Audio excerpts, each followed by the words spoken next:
الحمد لله رب العالمين. اللهم صل على سيدنا محمد وعلى آل سيدنا ومولانا محمد. أعوذ بالله من الشيطان الرجيم. بسم الله الرحمن الرحيم. يا أيها النبي إنا أرسلناك شاهدا ومبشرا ونذيرا وداعيا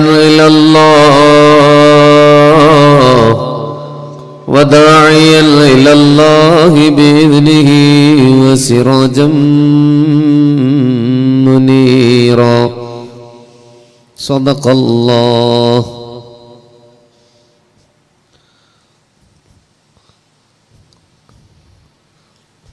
അനുഗ്രഹീതമാണ് ഈ സംഗമം. പരിശുദ്ധ പ്രവാചക തിരുമേനി സല്ലല്ലാഹു അലൈഹി വസല്ലമയുടെ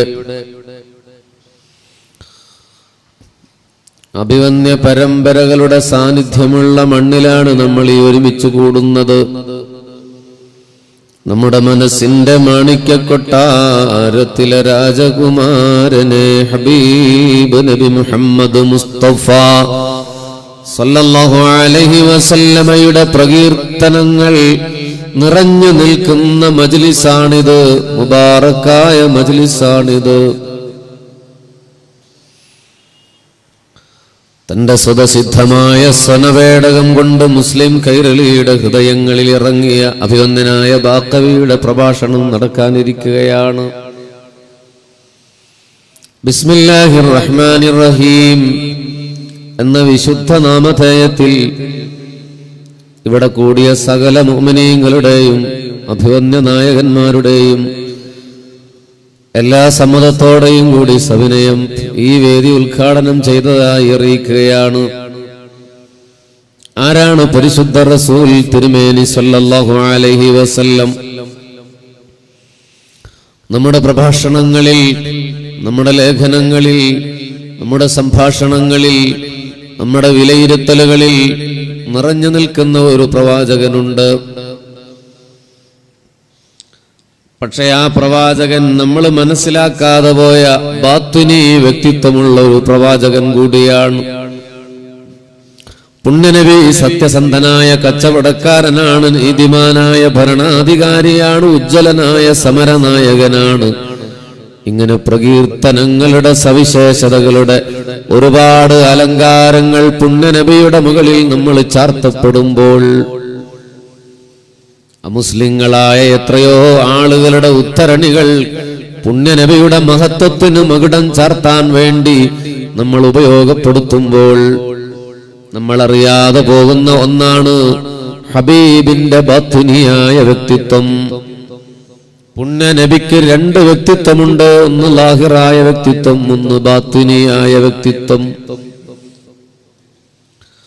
പുറമെ മാത്രം മനസ്സിലാക്കിയാൽ ആദരവായ റസൂലുള്ള ആരാണെന്നറിയാൻ കഴിയില്ല. പ്രിയപ്പെട്ടവരെ, അനമിന്നൂരില്ലാഹ്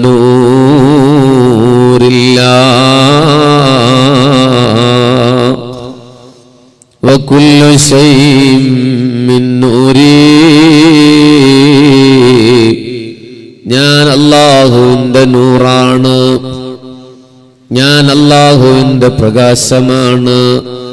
വകുല്ലു ശൈഇൻ മിൻ നൂരി. സൂര്യചന്ദ്ര നക്ഷത്ര ഗോള താരപദങ്ങളും മാമലകളും സമതലങ്ങളും ആറുകളും പുഴകളും ജലാശയങ്ങളും ഈ ബ്രഹ്മാണ്ഡ കടാഹം മുഴുവൻ മിൻ നൂരി, എന്റെ നൂറിൽ നിന്നാ മുഹമ്മദ് മുസ്തഫ സല്ലല്ലാഹു അലൈഹി. അപ്പോൾ ഒരു മനുഷ്യന്റെ അസ്തിത്വത്തിന്റെ സബബാണ് പുണ്യനബി സല്ലല്ലാഹു അലൈഹി വസല്ലം. നേരത്തെ ഇവിടെ സ്വാഗത ഭാഷണത്തിൽ അസ്ലമി ഉസ്താദ് അതുമായി ബന്ധപ്പെട്ട് പറഞ്ഞു. പുണ്യനബി മനുഷ്യന്റെ മാത്രമല്ല ഈ പ്രപഞ്ചത്തിന്റെ അസ്തിത്വത്തിന്റെ സബബാണ്. അള്ളാഹുവിനെ പരിചയപ്പെടുത്താൻ വേണ്ടി ഖുർആനിൽ പറഞ്ഞത് നൂർ എന്ന വാക്കുകൊണ്ടാണ്. അല്ലാഹു നൂറുസ്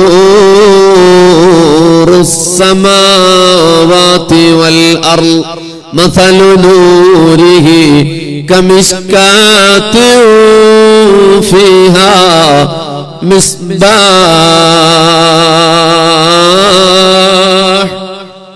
അല്ലാഹു ആകാശഭൂമികളുടെ വെളിച്ചമാണ്, നൂറാണ് എന്നാണ് പറഞ്ഞത്. പുണ്യനബിയെ പരിചയപ്പെടുത്തുമ്പോഴും അല്ലാഹു വെളിച്ചത്തോടാണ് പ്രവാചകനെ ഉപമിക്കുന്നത്. യാ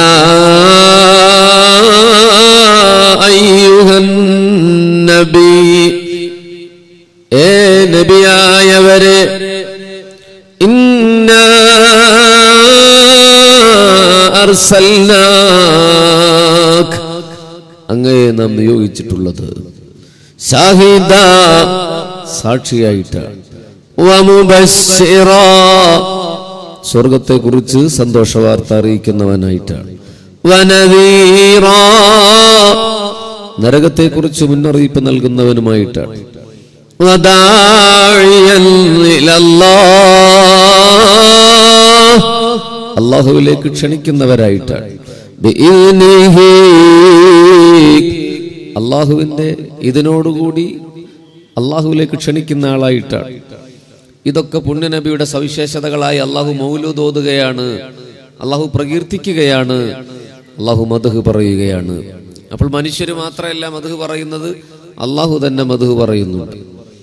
അവസാനം പറഞ്ഞത് ഇങ്ങനെയാണ്, വസിറാജം മുനീറാ,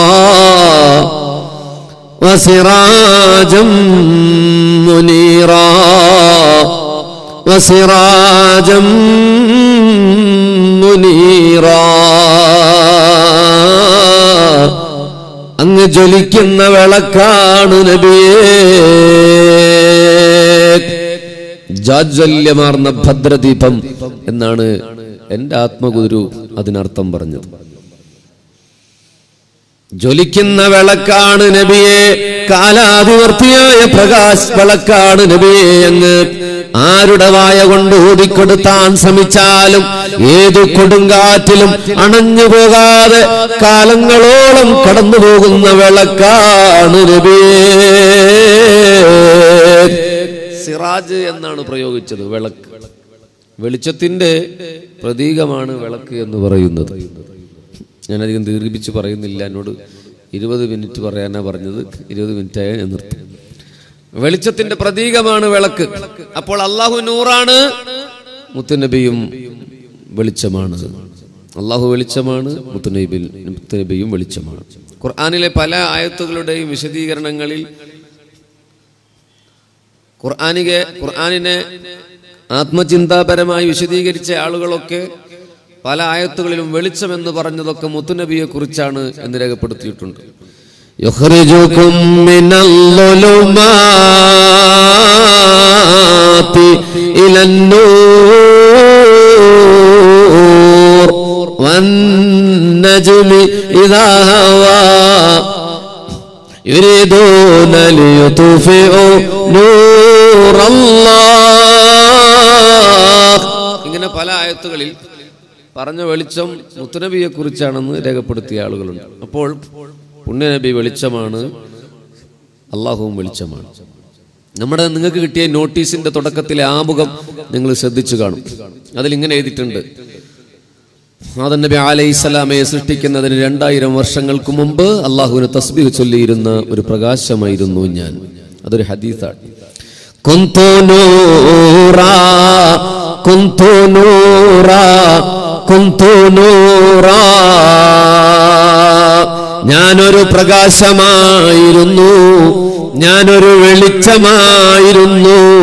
بين يدي الله عز وجل قبل أن يخلق آدم عليه السلام ب2000 عام. മനുഷ്യവംശത്തിന്റെ പിതാവായ പ്രഥമ മനുഷ്യനായ പ്രഥമ പ്രവാചകനുമായ ആദം നബി അലൈഹിസ്സലാമയെ പടയ്ക്കുന്നതിന് 1000 കൊല്ലങ്ങൾക്ക് മുമ്പ് ഞാനൊരു വെളിച്ചമായിരുന്നു അല്ലാഹുവിന്റെ അരികിൽ. ഫലമ്മാ ഖലഖല്ലാഹു തആല ആദം അലൈഹിസ്സലാം അൽഖാ ദാലികൻ നൂർ ഫീ തീനതിഹി. അല്ലാഹു ആദം നബിയെ പടയ്ക്കാൻ ഉദ്ദേശിച്ചപ്പോൾ എന്റെ നൂറാനിയത്തിന്, എന്റെ പ്രകാശത്തെ ആദമിനെ പടയ്ക്കാൻ ഉപയോഗിച്ച കളിമണ്ണിന്റെ സത്തയിലേക്ക് സന്നിവേശിപ്പിച്ചു. അങ്ങനെ ഫീ സുൽബി ആദമ ഇലൽ അർള്, അങ്ങനെ ഞാൻ ആദം നബിയുടെ ജീനിലായിട്ട്, ആദം നബിയുടെ മുതുകിലായിട്ട് പ്രപഞ്ചത്തിലേക്ക് വരികയാണെന്ന് മുഹമ്മദ് മുസ്തഫ. അപ്പോൾ അള്ളാഹുവിന്റെ റസൂൽ ഇത് ഇസ്ലാമിക പ്രവാചക മഹബത്തിന്റെ ബേസ് ആണ്, ഇതിന്റെ അടിസ്ഥാനമാണ്. ഈ ഒരു പ്ലാറ്റ്ഫോമിൽ നിന്നിട്ടാണ് ആരാണ് പുണ്യനബി എന്ന് നമ്മൾ അറിയേണ്ടത്. അല്ലാതെ ഫിലിപ്പ് കെയ്റ്റി പറഞ്ഞു ദി ഹിസ്റ്ററി ഓഫ് അറബ് എന്ന ഗ്രന്ഥത്തിൽ without a palace, without a bodyguard, without standing army, without a fixed deposit, it's a Muhammad, prophet Muhammad is only one powerful man in world history and legend of world history. എന്നിട്ട് നമ്മൾ പറയാ, കണ്ടോ Philip കെയ്റ്റി അള്ളാന്റെ റസൂലിനെ കുറിച്ച് ഇങ്ങനെ പറഞ്ഞു. എന്നിട്ട് എന്താ അയാൾ മുസ്ലിം ആകായിരുന്നത് നമ്മൾ ആലോചിച്ചില്ല. ഇങ്ങനെ പ്രവാചകനെ കുറിച്ച് മഹത്വം പറഞ്ഞ ആള് മുസ്ലിം ആയിട്ടില്ല. അപ്പോൾ അയാൾ കണ്ട നബി നൂറാനിയത്തിന്റെ പ്രവാചകനല്ല, അയാൾ കണ്ടത് ഭൗതിക സവിശേഷതകളുള്ള ചരിത്ര പുരുഷനെയാണ്. Michael H Hart, the 100 ranking of the most influential person in history. 100 ആളുകളുടെ ഗ്രന്ഥത്തിൽ അള്ളാഹ് റസൂലിനെ ഒന്നാമത് എഴുതി. എന്നിട്ട് അത് നമ്മൾ എടുത്തിട്ട് അത് ഭയങ്കരമായി പറയുകയാണ്, കണ്ടോ ഹബീബിനെ ഒന്നാമതായി പറഞ്ഞിട്ടുണ്ട്. നമുക്ക് ഭയങ്കര സന്തോഷമായി. എന്നിട്ട് എന്താ അയാൾ മുസ്ലിം ആയിട്ടില്ല? ഒരുപാട് വിശേഷങ്ങൾ അദ്ദേഹം അതിന്റെ ഇൻട്രൊഡക്ഷനിൽ പറയുന്നുണ്ട്. എന്തുകൊണ്ട് ഞാൻ എന്റെ പ്രവാചകനായ ജീസസ് ക്രൈസ്റ്റിനെ ഒന്നാമതായി എഴുതാതെ മുഹമ്മദ് പ്രവാചകനെ ഒന്നാമതായി എഴുതിയെന്ന്. എന്നിട്ട് നമ്മളത് സന്തോഷപൂർവ്വം കൊണ്ടാടുകയാണ്. പക്ഷേ നമ്മൾ അറിയുന്നില്ല അതിന്റെ പിന്നിലൊരു അപകടം വരാനുണ്ട്. 99 ആളുകൾ ആരാ? മുത്തുനബിയുടെ കൂടെ പറഞ്ഞ ആളുകൾ ആരൊക്കെയാണ്? ഒന്ന് ബെനിറ്റോ മുസോളിനിയാണ്, ഒന്ന് അഡോൾഫ് ഹിറ്റ്ലറാണ്, ഒന്ന് ഗാന്ധിജിയാണ്, ഒന്ന് ഇംഗ്ലീഷ് സാഹിത്യത്തിന്റെ മുടിചൂട മന്നനായ ബെർണാഡ് ഷേയാണ്, ഒന്ന് ലോക സാഹിത്യത്തിന്റെ മുകളിൽ കയറിയിരുന്ന വിക്ടർ ഹ്യൂഗോയാണ്, ഒന്ന് നെൽസൺ മണ്ടേലയാണ്. ഈ 99 ആളുകളിൽ ഒന്നാമനായി എണ്ണിയത് കൊണ്ട് എന്തിനാ സമുദായമേ നമ്മൾ ആഹ്ലാദം പ്രകടിപ്പിക്കുന്നത്? അല്ലാഹുവിന്റെ റസൂല് 100-ൽ ഒന്നാമനല്ല, 1000-ൽ ഒന്നാമനല്ല, 1,00,000-ൽ ഒന്നാമനല്ല, കോടിയിൽ ഒന്നാമനല്ല, ശതകോടിയിൽ ഒന്നാമനല്ല, സഹസ്രകോടിയിൽ ഒന്നാമനല്ല, ട്രില്യനിൽ ഒന്നാമനല്ല, ട്രില്യനിൽ ഒന്നാമനല്ല. സൂര്യചന്ദ്ര നക്ഷത്ര ഗോള താരപഥങ്ങൾ, മാമലകൾ, സമതലങ്ങൾ, ആറുകൾ, പുഴകൾ, ജലാശയങ്ങൾ, ഈ ബ്രഹ്മാണ്ഡ കുടാകത്തിൽ മുഴുവനും ഒന്നാമനാണ്. അൽ ഇൻസാനുൽ കാമിലാണ് മുഹമ്മദ് മുസ്തഫ. പ്രപഞ്ചത്തിൽ ഒന്നാമനാണ് അല്ലാഹുവിന്റെ റസൂൽ സല്ലല്ലാഹു അലൈഹി വസല്ലം. ഇത് ഇസ്ലാമിക വിശ്വാസത്തിന്റെയും മഹബത്തിന്റെയും ബേസാണ്.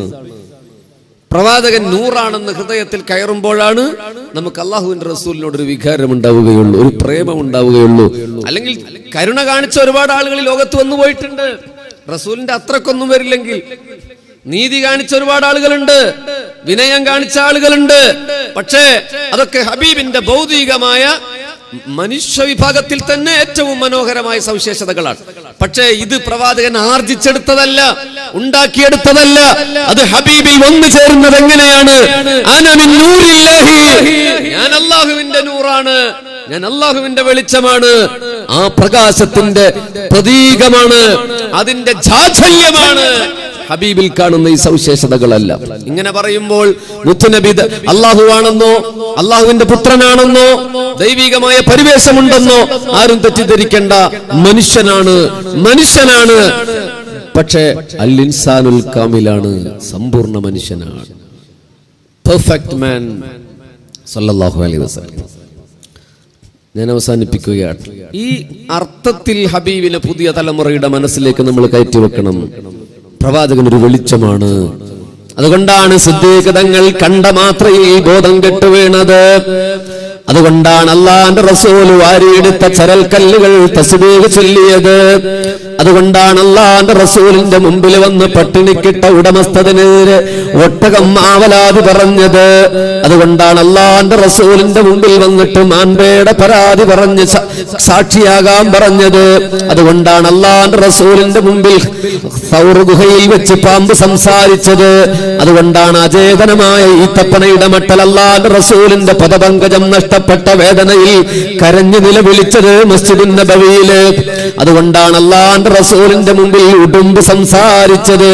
അതുകൊണ്ടാണ് അള്ളാന്റെ റസൂൽ കൈകൊണ്ടാംഗ്യം കാണിച്ചപ്പോൾ ചന്ദ്രൻ 2 പിളർപ്പായി പോയത്. അതുകൊണ്ടാണ് അള്ളാന്റെ റസൂൽ മാടി വിളിച്ചപ്പോൾ അസ്തമിച്ച സൂര്യൻ മടങ്ങി വന്നത്.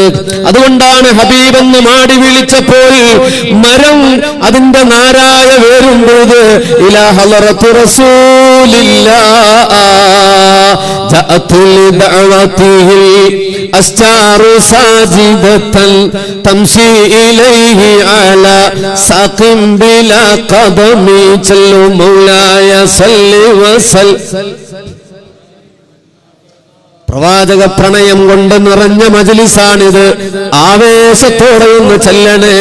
ജഅത്തിൽ ദഅവതിഹി അസ്ജാറു സാജിദതൻ തംശി ഇലൈഹി അലാ സാഖിം ബിലാ ഖദമി. അല്ലാഹുവിന്റെ റസൂൽ മാടി വിളിച്ചപ്പോൾ നാരായ വേരും പെയ്തിട്ട് കാറ്റിൽ കുണുങ്ങിയാടിയിട്ട് തലകുലുക്കിയില ഹളറത്തി റസൂലില്ലാഹ്. ഹബീബിന്റെ മുമ്പിൽ വന്ന് മരം സലാം പറയുകയാണ്. അത് ഹബീബ് സല്ലല്ലാഹു അലൈഹി വസല്ലം നൂറാണെന്ന് മരത്തിനും മനസ്സിലായി. ഇത് മനസ്സിലാകാത്തത് നമ്മൾ മാത്രമാണ്. നമുക്ക് മാത്രമാണ് പ്രവാചകൻ നൂറാണെന്ന് തിരിയാത്തത്. ഉടുമ്പിന് മനസ്സിലായി. ഉടുമ്പിനോട് ഒരിക്കൽ നബി ചോദിക്കുന്നുണ്ട്, മൻ അന യാ ലിബ്ബു, ഞാൻ ആരാണ്? ഫഅജാബഹു ബിലിസാനിൻ അറബിയ്യിൻ മുബീൻ. സ്പഷ്ടമായ അറബി ഭാഷയിൽ ഉടുമ്പങ്ങ് സംസാരിച്ചു. ലബ്ബൈക വസഅദൈക യാ മൻ വഫൽ ഖിയാമ അൻത റസൂലുള്ളാഹ് ഖദ് അഫ്ലഹ മൻ സദഖക യാ റസൂലല്ലാഹ്. അങ്ങ് നബിയാണ്, അങ്ങേക്ക് സ്വാഗതം നബിയെ. ഉടുമ്പിന് മനസ്സിലായി ഈ വന്ന് പറയുന്ന മനുഷ്യൻ അത് നൂറുല്ലാഹി മുഹമ്മദ് മുസ്തഫ. അതുകൊണ്ട് ഹബീബിനോടുള്ള അടക്കവയ്യാത്ത പ്രണയം അത് ആണ്ടറുതിയിലെ ഒരു ആഘോഷപ്പകൽ മാത്രമല്ല, അത് സമയകാലങ്ങളുടെ ഓരോ സെക്കൻഡിലും ഹൃദയത്തിൽ നിറയേണ്ടതാണ്. വിയോഗത്തിന്റെ 14 നൂറ്റാണ്ടിന് ശേഷവും അല്ലാഹുവിന്റെ റസൂലുമായി ബന്ധപ്പെട്ട എല്ലാ ഓർമ്മകളും ഒരു സത്യവിശ്വാസിക്ക് ഹൃദയഹാരിയാണ്. അത് കുളിരുള്ള അനുഭവമാണ്.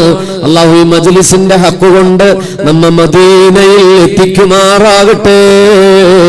നിലാവുള്ള രാത്രിയിൽ ഒരു ദിനം മസ്ജിദുൻ നബവിയുടെ പുറത്തിരുന്നിട്ട് തണുത്ത മാർബിളിൽ ഇരുന്നിട്ട് ലോകത്തെ സത്യവിശ്വാസികളുടെ ഹൃദയാന്തരങ്ങളിൽ സ്നേഹത്തിന്റെ ചഷകം നിറച്ച പച്ചമിനാരമില്ലേ, അതൊന്ന് കണ്ടോണ്ടിരിക്കാൻ കരുണക്കടലായ തമ്പുരാൻ നമുക്ക് തൗഫീഖ് നൽകുമാറാകട്ടെ.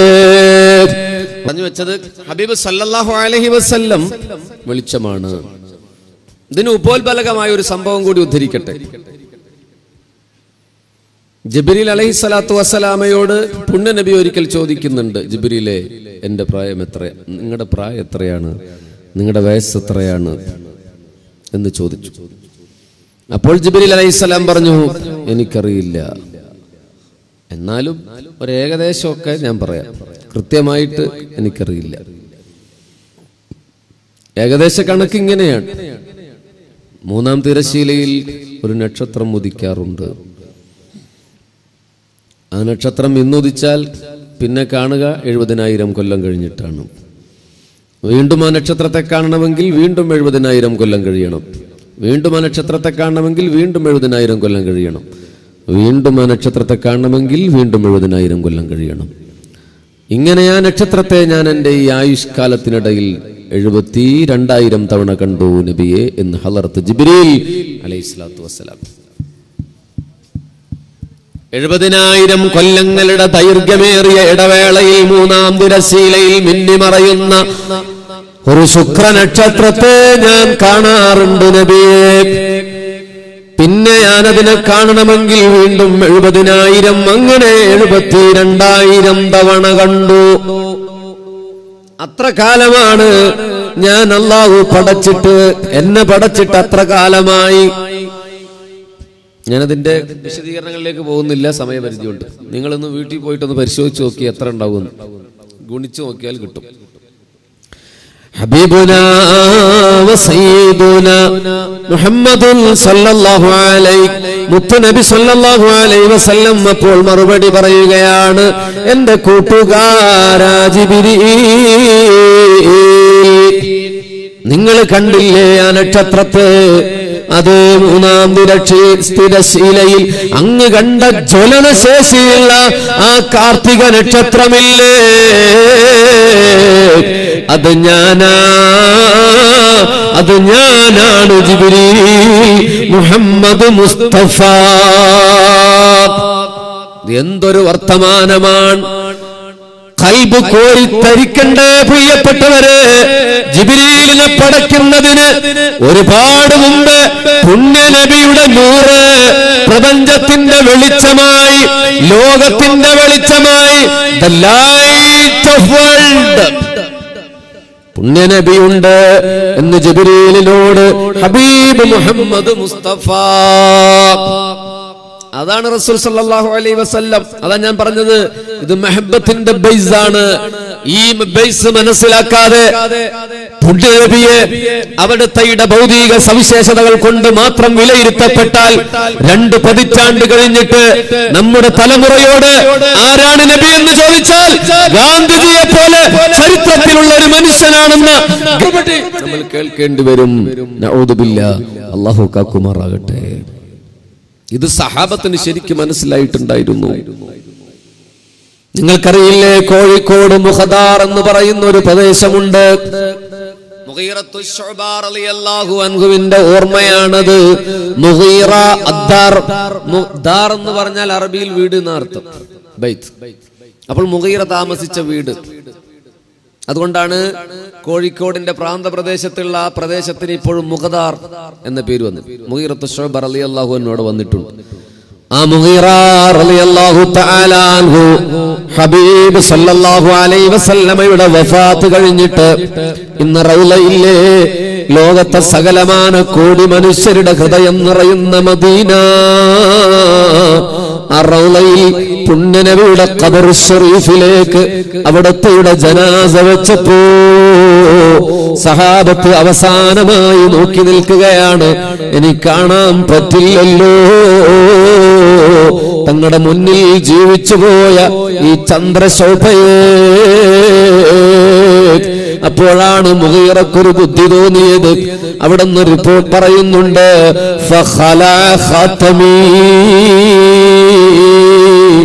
ഞാൻ എന്റെ മോതിരമൂരി. എന്നിട്ട് ആരും കാണാതെ പുണ്യനബി കിടക്കുന്ന ഖബറിലേക്ക്, ജനാസയുടെ അരികിലേക്ക് എന്റെ മോതിരം ഞാൻ ഇട്ടു. അതാരും കണ്ടില്ല. ഞാൻ അലിയാർ തങ്ങളോട് പറഞ്ഞു, മുത്തായ നബിയുടെ പൊന്നുമോളുടെ പ്രിയപ്പെട്ട മരുമകനല്ലേ അലി, അവിടത്തെയോട് പറഞ്ഞു, അലി എന്റെ മോതിരം താഴെ വീണുപോയി, പുണ്യനബിയുടെ ജനാസക്കരികിലാ, അതൊന്ന് എടുത്തോട്ടെ.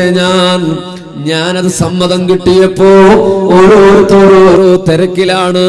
പുണ്യനബിയെ മൂടപ്പെടാൻ പോവുകയാണ്. ഞാൻ ഖബറിലേക്ക് അങ്ങ് തലനാഴ്ത്തി ഇറങ്ങി. എന്റെ ഉദ്ദേശം എന്താ? ഹബീബിന്റെ ശറഫായ നൂറാനിയത്തിന്റെ തിരുശരീരവുമായി സ്പർശിച്ചു കിടക്കുന്ന, അതിന് ഭാഗ്യം ലഭിച്ച ഈ പ്രപഞ്ചത്തിലെ ആ വസ്ത്രമില്ലേ,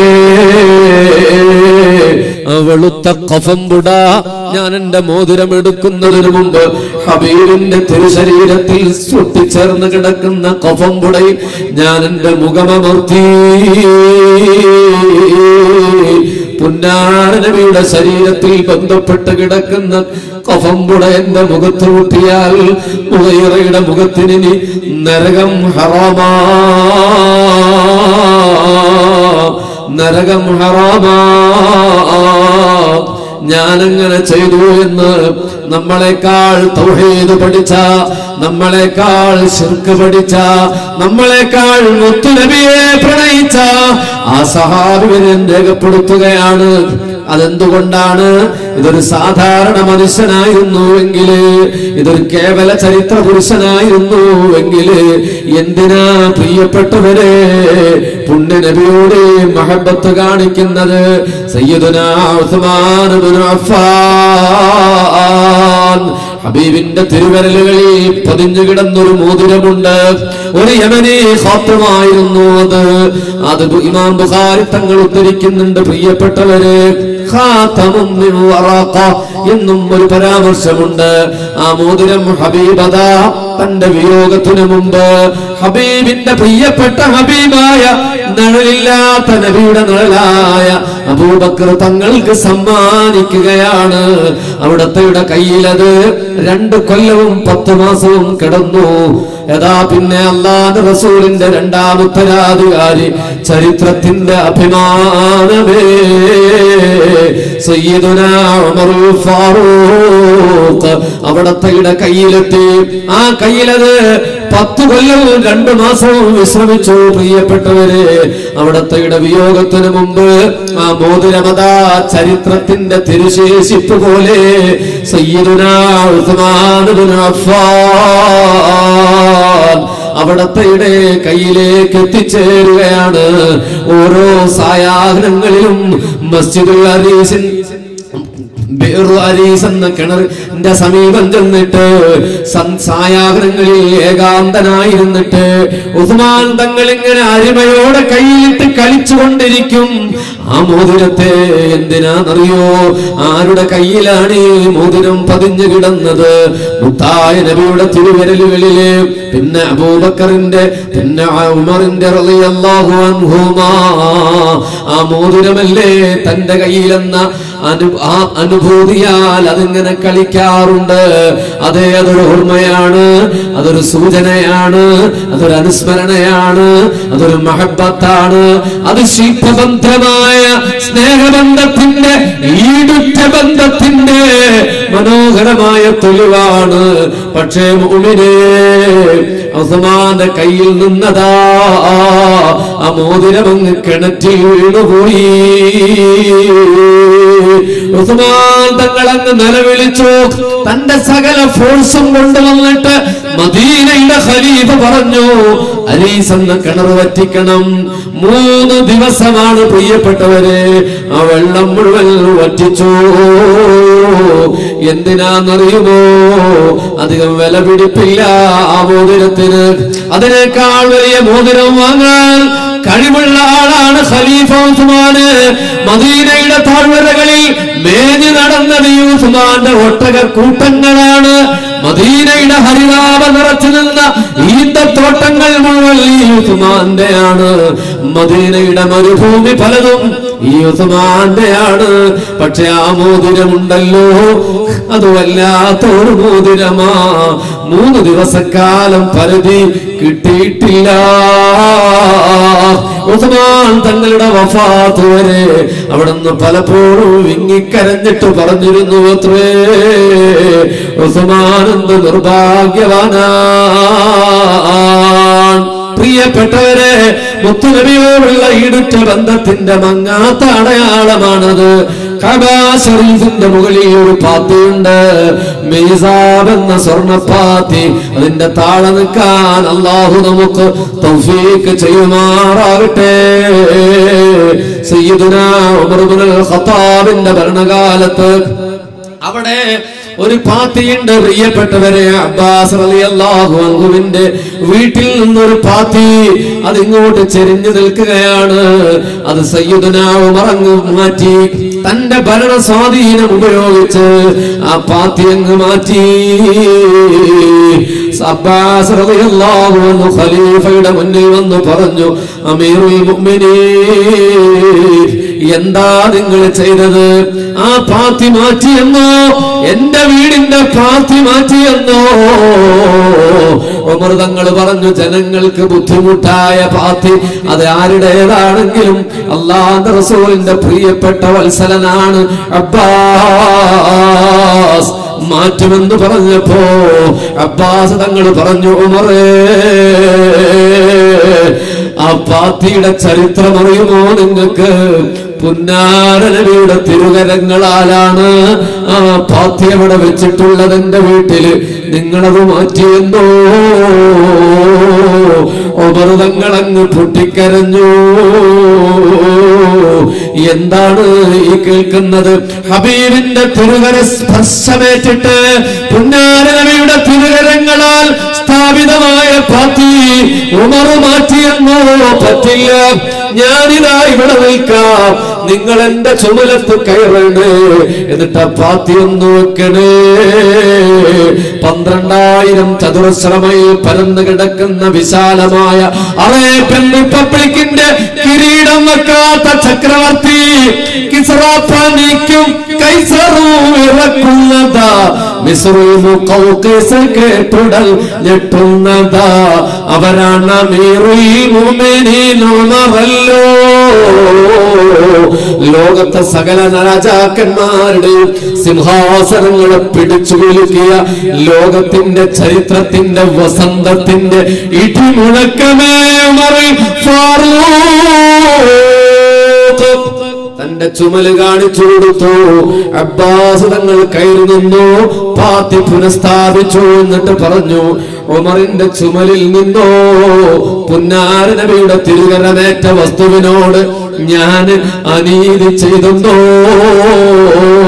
മഹബ്ബത്താണത്, പ്രണയമാണത്, ഇഷ്കാണ് മുഅ്മിനേ. ഹബീബ് സല്ലല്ലാഹു അലൈഹി വസല്ലമയുടെ ജീവിതവുമായി ബന്ധപ്പെട്ടതിനോടുള്ള അടങ്ങാത്ത പ്രണയം സഹാബത്ത് ഹൃദയാന്തരങ്ങളിൽ സൂക്ഷിച്ചിട്ടുണ്ട്.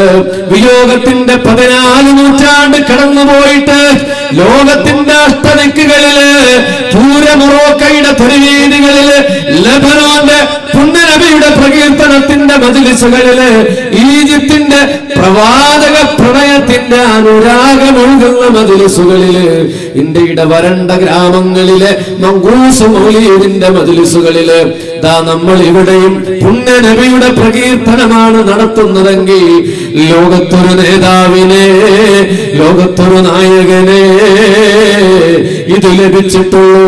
എന്തുകൊണ്ട്? പുണ്യനബി നൂറാണ്, പുണ്യനബി നൂറാണ്, പുണ്യനബി നൂറാണ്, പുണ്യനബി നൂറാണ്, പുണ്യനബി നൂറാണ്. നമ്മൾ പാടാറുണ്ടല്ലോ, അന്തതത്തു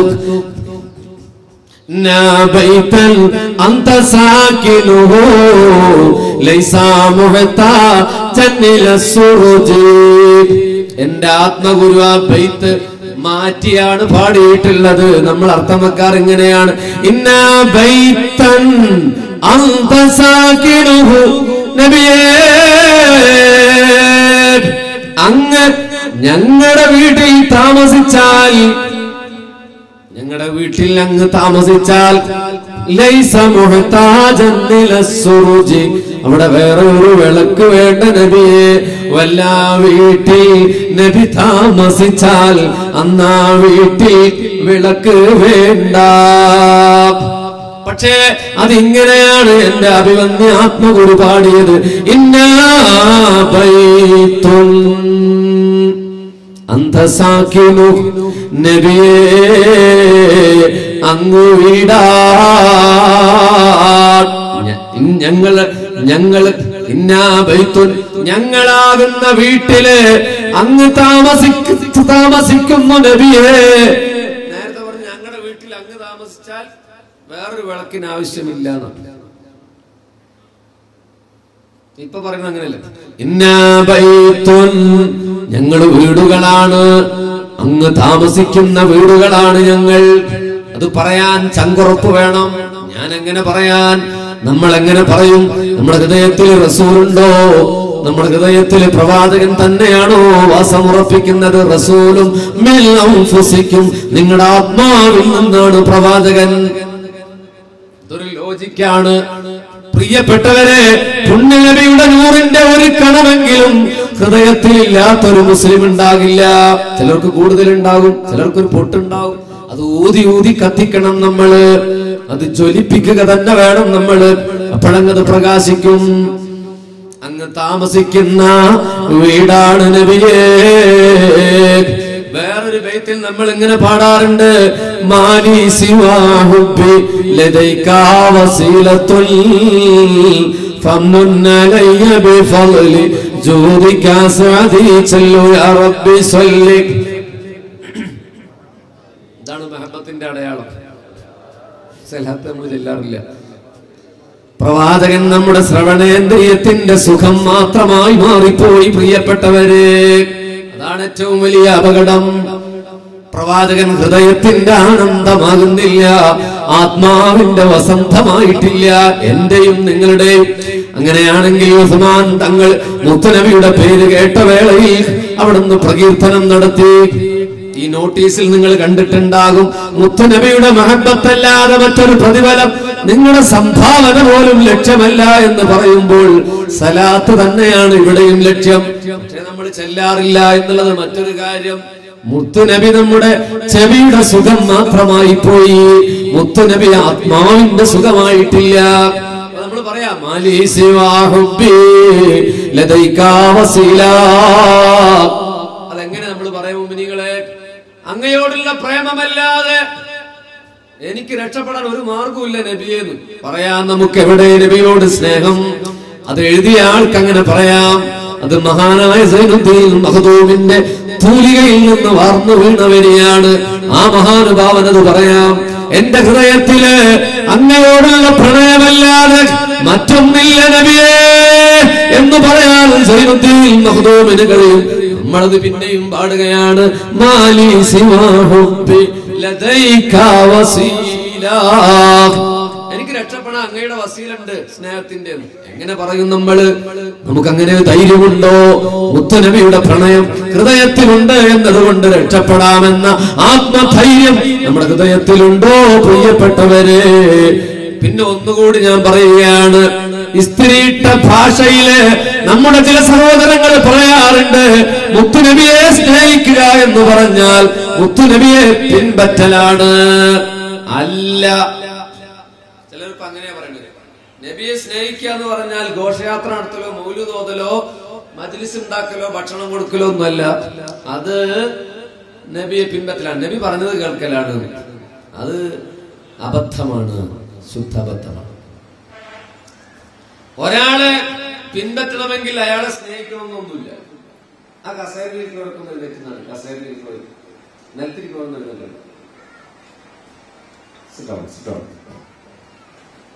ഇപ്പൊ നിങ്ങൾ കുറെ ആൾക്കാരെ എഴുന്നേറ്റുന്നു, അത് എന്നെ സ്നേഹിച്ചിട്ടൊന്നുമില്ലല്ലോ.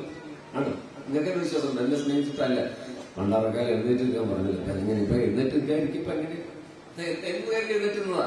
അപ്പോൾ ഒരാളെ പിൻപറ്റണമെന്നുണ്ടെങ്കിൽ അയാളുടെ സ്നേഹം വേണമെന്നൊന്നുമില്ല, പേടിച്ചിട്ടും പിൻപറ്റാം. ചിലപ്പോ തങ്ങളോട് നോക്കും, ഇന്നാ പ്രശ്നമല്ലേ, പേടിച്ചിട്ടും പിൻപറ്റാം. ഒരാളെ പിൻപറ്റണമെങ്കിൽ സ്നേഹിക്കണമെന്നില്ല, ഭയപ്പെട്ടാൽ. നമ്മള് ബൈക്കിൽ പോകുമ്പോ ചിലപ്പോ വണ്ടി പെട്ടെന്ന് നിർത്തുന്ന ചെറുപ്പക്കാരൊക്കെ നിർത്താൻ കാരണം പോലീസ് അവിടെ ചെക്ക് ചെയ്യുന്നുണ്ട്, ഹൈവേ പോലീസ്. അപ്പൊ 100 രൂപ പോകുന്നുള്ള പേടി കൊണ്ടാണ് വണ്ടി ഇറങ്ങുന്നത്, ഹെൽമെറ്റ് ഇല്ലാത്തത്. അല്ലാതെ പോലീസുകാരോടുള്ള സ്നേഹം കൊണ്ടാണ്. അപ്പോൾ ഒരാളെ പിൻപറ്റാൻ സ്നേഹം വേണമെന്നില്ല. നബി പറഞ്ഞതുപോലെ ചെയ്യണമെങ്കിൽ നബിയെ സ്നേഹിച്ചോളണമെന്നില്ല. അങ്ങനെ നബിയെ പിൻപറ്റി ഒരുപാട് ആൾക്കാർ മദീനത്തുണ്ടായിരുന്നു, മുനാഫിക്കുകളെ കുറിച്ച് പറഞ്ഞു. പക്ഷെ പ്രണയം വേണമെങ്കിൽ അത് മറ്റൊന്ന് തന്നെയാണ്. പിൻപറ്റണം, അതിൽ ഒരു തർക്കമില്ല, പിൻപറ്റുക തന്നെ വേണം. പക്ഷേ സ്നേഹം മറ്റൊന്നാണ്. Watts the definition of love? എന്താണ് സ്നേഹത്തിന്റെ നിർവചനം? എന്താണ് സ്നേഹത്തിന്റെ നിർവചനം? പിൻപറ്റൽ അല്ല, അത് വാക്കുകൾക്ക് അതീതമായ ഒന്നാണ്.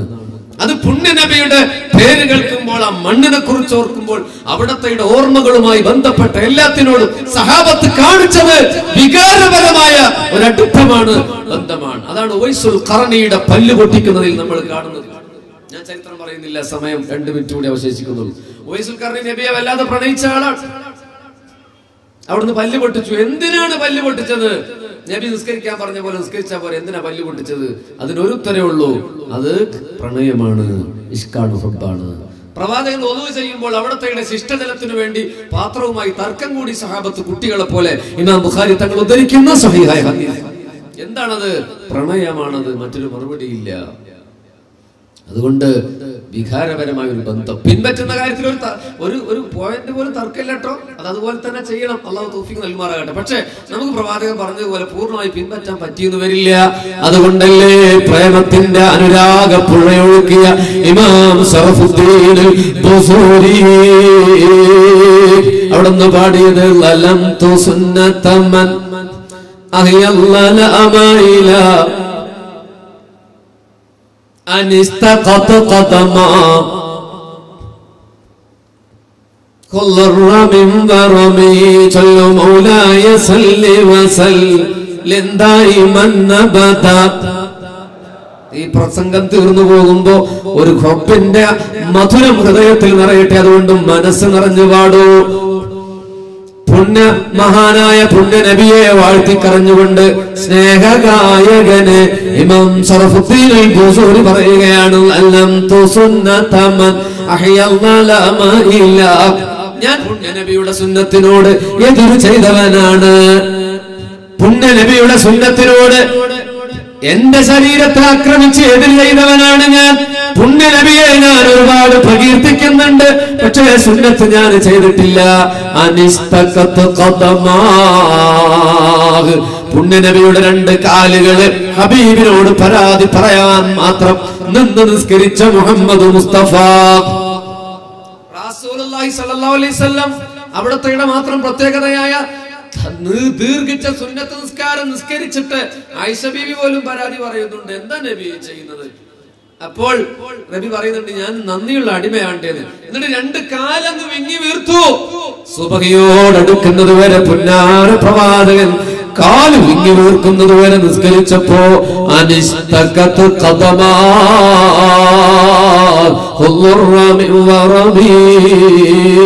കാല് പറഞ്ഞു, നബിയേ താങ്ങാൻ പറ്റുന്നില്ല എന്ന്. കാല് പറയുമ്പോഴും സുന്നത്ത് ചെയ്ത പ്രവാചകനോട് ഇമാം ബുസൂരി എതിര് ചെയ്തിട്ടുണ്ട്. പ്രവാചകൻ പറഞ്ഞതൊന്നും പൂർണ്ണമായി ചെയ്യാൻ നമുക്ക് കഴിഞ്ഞിട്ടില്ല. പക്ഷേ മഹബത്തിന്റെ വിഷയത്തില് പൂർണ്ണമായി എന്ന വാക്ക് പോലും പാടില്ല, പരമാവധി എന്ന വാക്കില്ല, സ്നേഹത്തിനൊരു പരിധിയില്ല. കഴിവിന്റെ പരമാവധി ഞാൻ സ്നേഹിച്ചു എന്ന് പറഞ്ഞിട്ട് കാര്യമില്ല. നേരത്തെ സ്വാഗതത്തിലും പറഞ്ഞില്ലേ, സയ്യിദന ഉമർ തങ്ങളോട് പുത്തുനബി പറഞ്ഞ വാക്ക്, അതിലൊരു അഡ്ജസ്റ്റ്മെന്റ് ഇല്ല. എനിക്ക് ഒരുപാട് സുന്നത്ത് നിസ്കരിക്കാൻ പറ്റിയില്ല നബിയെ എന്ന് വേണമെങ്കിൽ പറയാം അള്ളാഹിനോട്. എനിക്ക് നബിയെ കുറച്ച് സ്നേഹിക്കാൻ പറ്റുള്ളൂ എന്നുള്ള അഡ്ജസ്റ്റ്മെന്റ് പ്രണയത്തിന്റെ വിഷയത്തിലില്ല. കാരണം പ്രണയത്തിന് പരിധിയില്ല. അതുകൊണ്ട് ഹബീബിനോടുള്ള പ്രണയത്തിന്റെ അലമാലകൾ ഹൃദയത്തിൽ സൂക്ഷിക്കുന്ന അനുരാഗബന്ധുരമായ ഒരു മനസ്സ് അല്ലാഹു നമുക്ക് നൽകുമാറാകട്ടെ. മക്കത്തു നീലാവേ മദീനത്താണവായ നൂറേ സ്വല്ലല്ലാഹു. മതി മറന്ന് ചലാത്തിയിലേക്കാണ് ഓക്കെ. അമ്പിളി തിങ്കൾ നീലാവോ അമ്പരത്തിനാകെയൊളിവോ സല്ലല്ലാഹു. നല്ല പാട്ട് നന്നായി നമ്മുടെ നൗഷാദ് ഉസ്താദ് പാടും. എനിക്ക് പാടാനുള്ള ഒരു ശക്തി ഇല്ല, അതാണ്. പരിജാതത്തിന്റെ പൂവേ പാതിരാവിന്റെ നീലാവേ സല്ലല്ലാഹു. അല്ലാഹുമ്മ സ്വല്ലി അലാ സയ്യിദിനാ മുഹമ്മദ്. അല്ലാഹു സുബ്ഹാനഹു വ തആല നമ്മുടെ ഈ സംഗമം മുബാറക്കായ മജ്ലിസായി കബൂൽ ചെയ്ത് അനുഗ്രഹിക്കുമാറാവട്ടെ. ഹബീബായ നബിയോടുള്ള പ്രണയം അല്ലാഹു വാക്കുകൾക്കപ്പുറം മനസ്സിൽ നിറച്ചു തരുമാറാകട്ടെ. ഇതിനുവേണ്ടി സാഹചര്യം ഒരുക്കിയ അഭിവന്ദരായ സാദാത്യങ്ങളെ അല്ലാഹു അനുഗ്രഹിക്കുമാറാകട്ടെ. ഇവിടെ ഇനി പ്രസംഗിക്കാനിരിക്കുന്ന നമ്മുടെ തലമുറയിലേക്ക് ഇസ്ലാമികമായ ആവേശവും ഈമാനികമായ കരുത്തും പകർന്നു നിന്ന തന്റെ സ്വനപേടകത്തിന്റെ സ്വതസിദ്ധമായ ശൈലി കൊണ്ട് മുസ്ലിം കൈരളിയുടെ അഭിമാനമായി മാറിയ തഖവി ഉസ്താദിന് അല്ലാഹു ആഫിയത്തും ദീർഘായുസ്സും നൽകുമാറാകട്ടെ. കേരളത്തിന്റെ എല്ലാ മൂലകളിലും പുണ്യനബിയോടുള്ള പ്രണയം ഹൃദയത്തിൽ നിറച്ചു കൊടുക്കാൻ ആ നാവിന് അല്ലാഹു കരുത്ത് നൽകി അനുഗ്രഹിക്കുമാറാകട്ടെ. റബ്ബനാ തഖബ്ബൽ മിന്നാ ഇന്നക അൻതസ് സമീഉൽ അലീം ബിഹഖ് നബിയിനാ മുസ്തഫ മുഹമ്മദ് സല്ലല്ലാഹു അലൈഹി വസല്ലം. ആമീൻ യാ അർഹമർ റഹീമീൻ. അസ്സലാമു അലൈക്കും വറഹ്മത്തുള്ളാഹി.